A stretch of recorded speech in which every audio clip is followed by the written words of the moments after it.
it's a little bit complicated because we're not just a single congregation.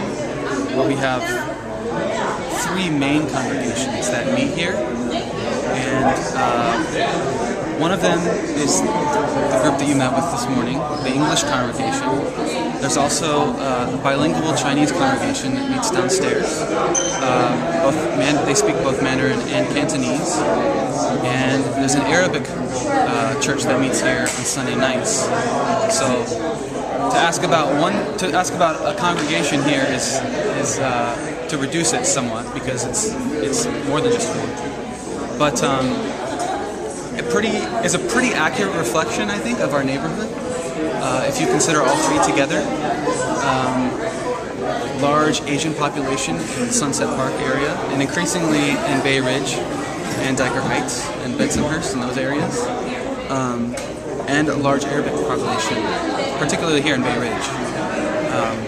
So each of those groups is very accurately Would you say that they represented. interact at all? There is interaction. Because I mean, you mentioned three different congregations. Right. I'm wondering whether it's just like, oh, we use the same room, but Right. we never shake hands and just leave. Right. We have what we're working on as a ministry partnership between all three congregations, because we're all part of the same denomination. And so the kids that you see here, who are mostly Asian, are actually mostly from, their parents attend the service downstairs, but because they speak English, they worship with us on Sunday mornings. So a lot of our ministry partnership is coming around the next generation of students, mostly kids and teens who are growing up here and learning the language here in the U.S. And so we're trying to cooperate in that way. We last year, for the first time, sort of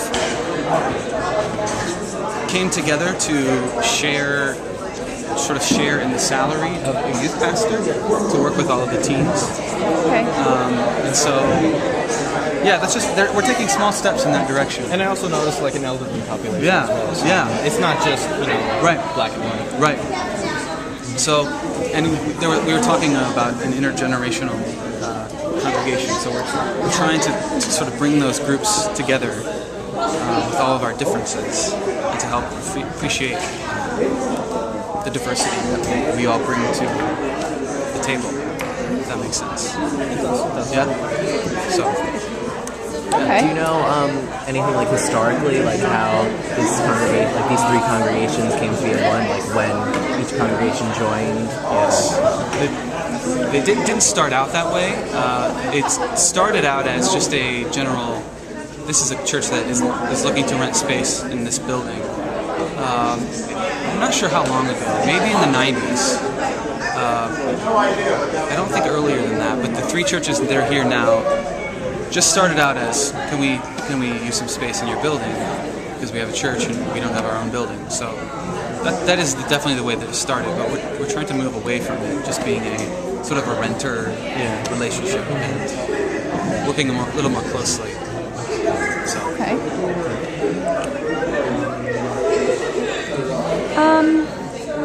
Are there many theological differences between the three? Like, Or is it the same? Yeah, it's the same denomination. for the It's the same denomination, so a lot of our theological positions are the same Okay. across the board. It's not true all, of course. The difficulty lies in how do I distinguish between a theological difference and a cultural difference, because they're very often tied so closely together. Right. So discerning, like, okay, this is a part of my culture, not so much a part of my religious faith. Like they're not necessarily tied together, but I've sort of done that in the way that my culture taught me about faith. Would you say that this church is actually able to unite people? I think so. I mean, I definitely would say that's what the church universal is supposed to do. A large part of what the church should be is about uniting people who are very different from one another. Reconciliation, I would say, is a really big piece of the mission of the church. Ideally, right? Yeah. We're all like broken people, so we don't always get it right. but that's what we work for. There's always the ideal, and then Yeah. There's a food co-op that's sort of, it's very small, but it's growing in the community. And so one of the ways we're trying to support them is by sharing space with them. So they have like in the interim between the time that they can open their store and between the time that they're building membership, we're giving them space so that they can host a food distribution, and so it kind of allows this cooperative to take shape even before they're able to afford to rent a space in the neighborhood. So that's one way we're trying to support, like local initiatives in the community.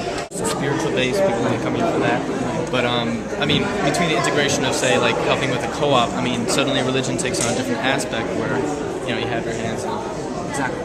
Places. And also, we want to talk with for people who are working on getting their immigration status.